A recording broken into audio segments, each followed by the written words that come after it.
एका वस्तूची खरेदी किंमत 960 आहे. 25% नफा मिळवण्यासाठी विक्री किंमत किती असावी? बघा मित्रांनो, इथं आपल्याला सांगितलं 960. 960 ही मूळ किंमत आहे. म्हणजे 960 ही 100% आहे.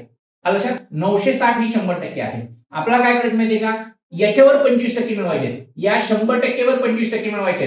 25% मिळवायचे म्हणजे 125 व्हायला पाहिजे. याला धरून 125% की नाही? मग मित्रांनो बघा, 960 म्हणजे 100%. तर या 960 चे 25% म्हणजे आणि किती? आणि किती ऍड आपल्याला 25% करायचे.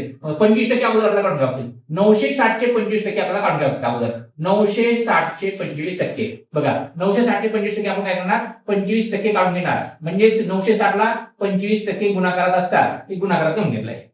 काय करणार तुम्ही माहिती असेल अगोदर? हा 25 आहे. 25 ला 100 ला भागून घ्या. 25 एका 25, 25 चोक 100. म्हणजे मित्रांनो काय माहिती का? 960 गुणवले 1/4.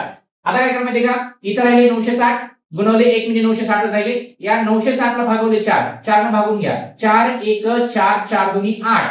आणि मित्रांनो इथं उरला 1 आणि हे 16. 4 चोक 16. हा 4 भाग बसला. ही शून्य द्यायचे. म्हणजे मित्रांनो 25% जे असतं, 25% येणार आहे 240. बघा मित्रांनो, हे 100% झालं. 100% म्हणजे 960. आता याच्यावर आणखी आपल्याला 25% ऍड करायचंय. म्हणजे ऍड करण्यासाठी काय करावं माहितीये का? या 960 मध्ये आपल्याला काय करावं लागेल माहितीये का?